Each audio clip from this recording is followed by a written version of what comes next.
बड़ी खबर के साथ शुरुआत कर रहे हैं। नेपाल में अंतरिम पीएम के लिए लगातार बैठकों का दौर जारी है।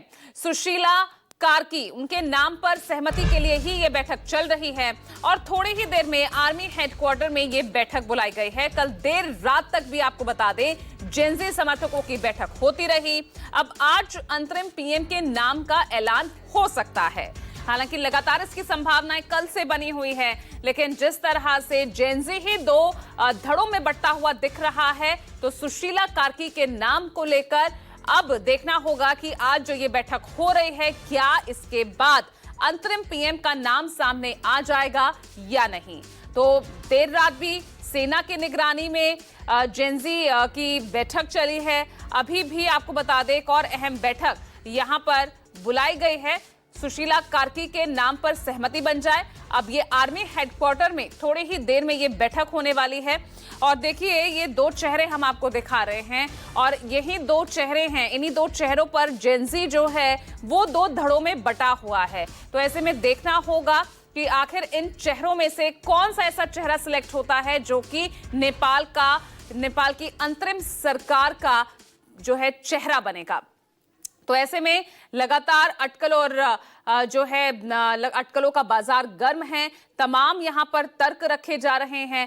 अब आर्मी हेडक्वार्टर पर ये थोड़ी ही देर में बैठक बुलाई गई है। कल देर रात जो है सेना की निगरानी में बैठक हुई है जेनजीज की और फैसले को लेकर ही यहां पर तमाम चीजें सामने आ रही है।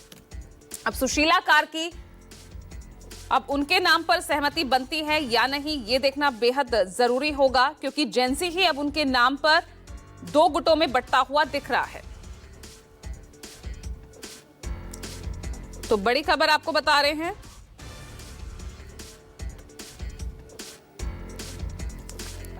नेपाल में लगातार इस वक्त बैठकें चल रही है और लगातार देखिए अंतरिम सरकार को लेकर चेहरा कौन होगा उस अंतिम सरकार का, क्योंकि देखिए बड़ी जिम्मेदारी उस प्रधानमंत्री पर होगी जो भी चुना जाएगा। जो अस्थिरता इस वक्त नेपाल में बनी हुई है, किस तरह से उसको ठीक करना है।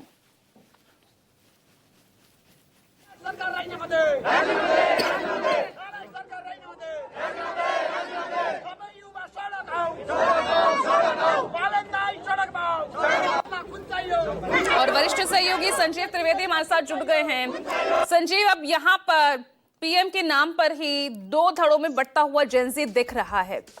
संभावनाएं किसकी प्रबल दिख रही हैं?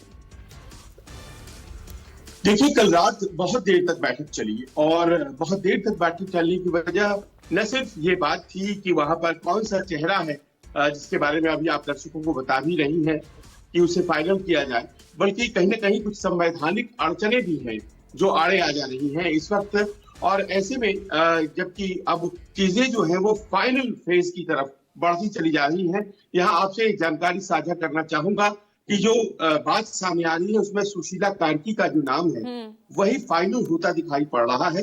हालांकि इसको फाइनल करने में कुछ अड़चने हैं, कुछ दिक्कतें हैं जो संवैधानिक स्तर की हैं। जैसे कि ये बताया जाता है कि सुशीला कार्की चूंकि वो पहली महिला चीफ जस्टिस है नेपाल की और हमेशा ये एक परंपरा रही है और अनुच्छेद है संविधान का 132 नेपाल का, वो कहता है कि कोई भी व्यक्ति जो जस्टिस रह चुके हैं, न्यायमूर्ति रह चुके हैं, वो राजनीति में नहीं आ सकते हैं या किसी भी दूसरे प्रोफेशन में नहीं जा सकते हैं। तो इसको कैसे ओवरकम किया जा सकता है, इस बारे में कॉन्स्टिट्यूशनल एक्सपर्ट से कल देर रात तक राष्ट्रपति रामचंद्र पौडेल ने बात की है और कोई रास्ता निकालने के लिए कहा है।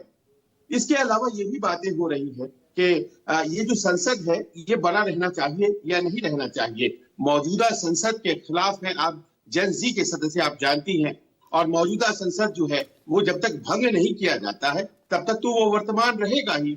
ऐसे में जेनजी के समर्थकों को यह समझाया जा रहा है कि आपकी नाराजगी जो थी वो पूर्व प्रधानमंत्री केपी ओली के साथ थी, संसद या सुप्रीम कोर्ट के साथ तो थी नहीं, लिहाजा संसद को रहने दीजिए।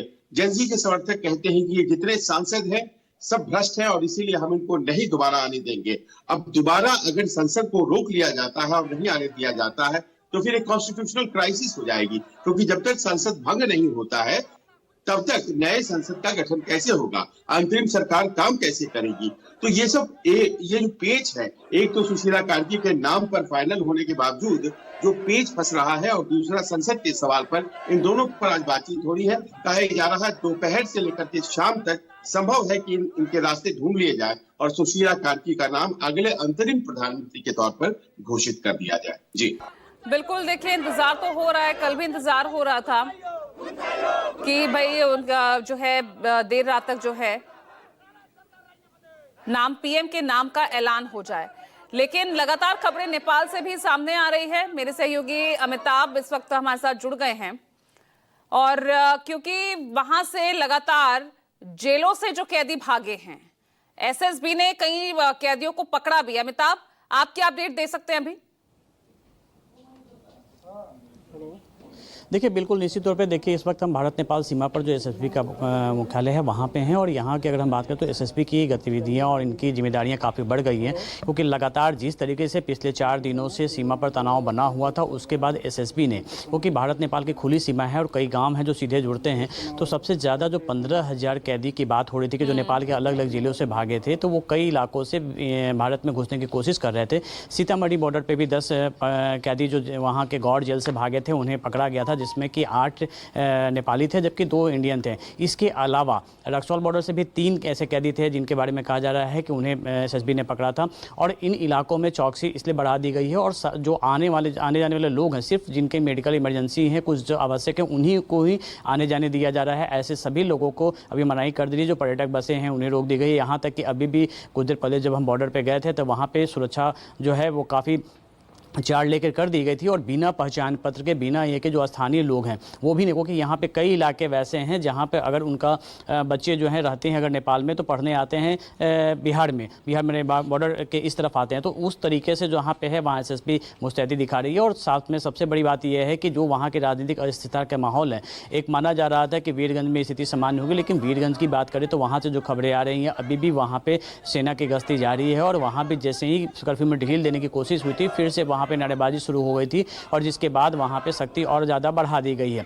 कल रात का जो घटनाक्रम हुआ था, जिस तरीके से हुआ कि अंतरिम सरकार के गठन हो जाएगा, प्रधानमंत्री के नाम की भी घोषणा हो जाएगी, तो उसके बाद यहाँ पे चौकसी कल रात में काफ़ी गतिविधियाँ ज़्यादा थी, और वीरगंज के अलग अलग इलाकों में सेना का फ्लैग मार्च भी हुआ था, लेकिन अभी तक वहाँ गठन प्रधानमंत्री के नाम की घोषणा नहीं हो पाई है। और कहा जा रहा है कि वीरगंज का जो आसपास का जो इलाका, जो मधेश का जो इलाका है, क्योंकि सुशीला कार्की जो खुद, चलिए ठीक है, आप बने रहिएगा अमिताभ। इस बीच देखिए एक और बड़ी खबर आ रही है